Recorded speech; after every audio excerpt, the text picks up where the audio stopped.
ఓం నమః శివాయ. ఓం నమో నారాయణాయ. కర్మ నివారణ నరదృష్టి నివారణ కాళభైరవాయ నమో నమః. ఓం ఆంజనేయాయ విద్మహే వాయుపుత్రాయ ధీమహి తన్నో హనుమత్ ప్రచోదయాతు. హరి ఓం. మా ఛానల్కి స్వాగతం. చూస్తున్న వీక్షకులకు ప్రేక్షకులకు ప్రియ కాళభైరవ భగవద్బంధులకి స్వాగతం పలుకుతూ మమ్మల్ని ఎంతగానో ఆదరిస్తూ ఉండబడినటువంటి ప్రియ సోదరీమణులకు అందరికీ, సనాతన ధర్మ సంరక్షకులకు, జ్యోతిష్య అభిమానులకు స్వాగతం పలుకుతూ అందరిపైనను శ్రీ హనుమంతుడి స్వామి వారి యొక్క ఆశీస్సులు ఉండాలని కోరుకుంటూ ఆశీర్వచనం.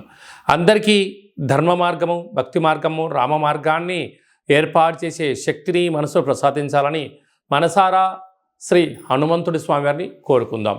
1వ తారీఖు 6వ నెల 2024 నుండి 15/6/2024 వరకు పుట్టినటువంటి వారందరూ కూడా ముందస్తుగా జన్మదిన శుభాకాంక్షలు. గతంలో వివాహం చేసుకున్న వారికి వివాహ వార్షికోత్సవ శుభాకాంక్షలు. 1/6/2024 నుండి 15/6/2024 వరకు గ్రహ గమనాలను ఒకసారి వీక్షింపచేద్దాం. మేషరాశిలో కుజుడు స్వక్షేత్రకారకుడు, వృషభ రాశిలో చతుర్గ్రహ కూటమి, రవి బుధ గురు శుక్ర సంచార స్థితి, శుక్ర భగవానుడు స్వక్షేత్ర సంచార స్థితి. రవి చేత గురు శుక్రులు ఇద్దరు గురుమౌఢ్యమి శుక్రమౌఢ్యమి జరుగుతున్న విషయం తెలిసినటువంటిదే. అలాగనే కన్యరాశిలో కేతు సంచార స్థితి, కుంభరాశిలో శని భగవానుడు స్వక్షేత్ర సంచార స్థితి, మీనరాశిలో రాహు సంచార స్థితితో ద్వాదశ రాశుల్లో గ్రహ గమనాలు ఈ విధంగా ఉన్నాయి. వృషభ రాశి జాతకులకు ఈ జూన్ నెలలో చతుర్గ్రహ కూటమి సంచార స్థితి, గురువారం అమావాస్య రోజు ఎలాంటి విధి విధానాలు పాటించాలో ఈ వీడియోలో సవివరంగా సంపూర్ణంగా తెలుసుకుందాం. వృషభ రాశిలో ఏ నక్షత్రాలు వస్తాయనగా కృతికా నక్షత్రంలోని 2, 3, 4 పాదాలు, రోహిణి నక్షత్రంలోని 4 పాదాలు, మృగశిర నక్షత్రంలో 1, 2 పాదములు కలిపితే వృషభ రాశి. వృషభ రాశి యొక్క అధిపతి శుక్రుడు వృషభ రాశిలో సంచారం చేయడం వృషభ రాశి వారికి యోగదాయకం. వృషభ రాశిలోనే చతుర్గ్రహ కూటమి రవి బుధ గురు శుక్రుడు. రవి బుధులు ఎవరి యొక్క జాతకంలో కలిసి ఉంటారో బుధాదిత్య రాజయోగము అంటారు. ప్రభుత్వ ఉద్యోగం చేయడానికి, ఉండబడి దాంట్లో ప్రమోషన్స్ రావడానికి, మీరు ఏదైతే అనుకుంటున్నారో సాధించడానికి ప్రభుత్వ అధికారులకు చాలా మంచి కాలం అని చెప్పి గమనించాలి. అలాగనే రవిచేత గురువు, రవిచేత శుక్రుడు ఒకే రాశిలో ఉండడం వల్ల గురుమౌఢ్యమి శుక్రమౌఢ్యమి అంటారు. నూతనంగా ఏదైనా ఒక పనులు ప్రారంభించాలి అనుకుంటున్నప్పుడు అనుకూలించినట్లు కనపడుతూ ఉంటాయి, ఒక కొలిక్కి రాకపోవడం జరుగుతూ ఉంటుంది. కానీ ఇది తాత్కాలికమే అని చెప్పి గమనించండి. కొంతకాలం తర్వాత మీకు భూయోగము, గృహయోగము, విదేశాన యోగాలు అలాంటి అనేక యోగాలు మీ సొంతమైందని చెప్పి గమనించాలి. పంచమ స్థానంలో కేతు సంచార స్థితి ఉండడం వలన నూతనంగా వివాహమైన వారికి పుత్రిక సంతాన యోగము, పిల్లల యొక్క చదువులు, పిల్లల అభివృద్ధిలో అన్నింటా విజయం మీ సొంతమవుతుంది. మీరు ఏదైతే ఒక ఆలోచన చేస్తూ ఉన్నారో అది అన్నింటా విజయం కలిగిస్తూ అన్నింటా మీకు మంచి ఆనందాన్ని, తృప్తికరమైన జీవితాన్ని మీరు పొందబోతున్నారని చెప్పి గమనించాలి.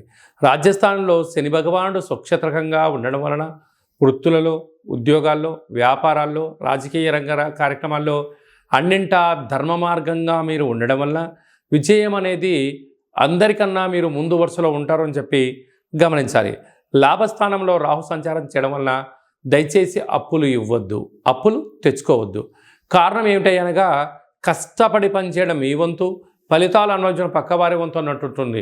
అంటే నెలపొడను సంపాదించి ఓ 50,000 లక్ష రూపాయలు మీరు బంధువులు కదా, మిత్రులు కదా, స్నేహితులు కదా, ఇబ్బందుల్లో ఉన్నారు కదా అని ఇచ్చారా?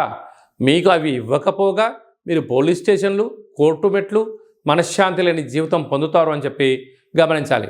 ఇలాంటి రుణ సమస్యలు, రోగ సమస్యలు, అనేక రకాలైన డబ్బులతో కూడుకున్న వ్యవహారాలు ఉన్నప్పుడు మీరు ఎంత బరువు అయితే ఉంటారో అంత బరువు కలిగినటువంటి లవణం అనగా ఉప్పును తులాభారంగా ఏర్పాటు చేసుకొని ఈ రాహువుకు సంబంధించినటువంటి అలాగనే రాశికి సంబంధించినటువంటి రుద్రుడి యొక్క మంత్రంతో సంపుటీకరణ చేస్తూ ఆ ఉప్పునంతా నీటిలో కరిగించి ఆ నీటి చేత మహాదేవుడికి రుద్రాభిషేకం చేసుకోవడం వలన ఇలాంటి ధనపరమైనటువంటి, గృహపరమైనటువంటి, కోర్టుపరమైనటువంటి చిక్కులు తొలగిపోతాయని చెప్పి గమనించాలి. వ్యయంలో కుజభగవానుడు సంచారం చేయడం వలన, కుజదోష ప్రభావం కరడం వలన దూరావాయు జల ప్రయాణాల్లో ఆటంకాలు, అలాగనే మీ జన్మ నక్షత్రం రోజున అష్టమి, పూర్ణిమ, అమావాస్య తిథుల ఎందున దూరావాయు జల ప్రయాణాలు పెట్టుకోకపోవడం ఉత్తమోత్తంగా భావించాలి. ఈ అమావాస్య గురువారం రోజు రావడం, అలాగనే చంద్రుడి నక్షత్రం అవ్వడం వలన గజకేసరి యోగం అనగా ఏనుగుపైన కూర్చోబెట్టి సన్మానోత్సవ కార్యక్రమం ఇలా చేస్తూ ఉంటారో అలాంటి యోగం మీకు కలగాలి అన్నట్లయితే తెల్ల జిల్లేడు వృక్షం దగ్గర దీపం పెట్టడం, కాళభైరవ స్వామి దగ్గర ముడుపు కట్టడం వలన ఇక అలాంటి గజకేసరి యోగం కలుగుతుందని చెప్పి గమనించాలి. అలాగే రాశిలోని చతుర్గ్రహ కూటమి కరడం వలన మీరు నివసించే ఇంటికి కానీ, వాహనాలకు కానీ, మీరు చేస్తున్న వ్యాపార కార్యక్రమాల్లో ఒక ఎర్రటి గుమ్మడికాయని దిశ పగొట్టడం వలన గ్రహదోషం తొలగి గ్రహయోగం కలుగుతుందని చెప్పి గమనించాలి. హోటల్ వ్యాపారాలు, స్వయం వృత్తులు, వ్యవసాయ సోదరీమణులు, గృహ భవన కార్యక్రమాలు చేసేటి వారందరికీ చాలా మంచి కాలము ఉందని చెప్పి గమనించాలి. అలాగే కృత్తికా నక్షత్ర జాతకులు అన్నింటా విజయం మీ సొంతమవుతుంది. ప్రభుత్వ ఉద్యోగ కార్యక్రమాలు, కాంట్రాక్ట్ రంగంలో ఉన్నవారికి యోగదాయకం. అలాగే రోహిణి నక్షత్ర జాతకులు హోటల్, నీటితో కూడుకున్న వ్యాపారాలు, వస్త్ర వ్యాపారాలు యోగదాయకం. వృషభ నక్షత్ర జాతకులకు బార్డరు, నేవీ, పోలీస్, రక్షణ శాఖలో వారికి మంచి అవకాశాలు రాబోతుందని చెప్పి గమనించాలి.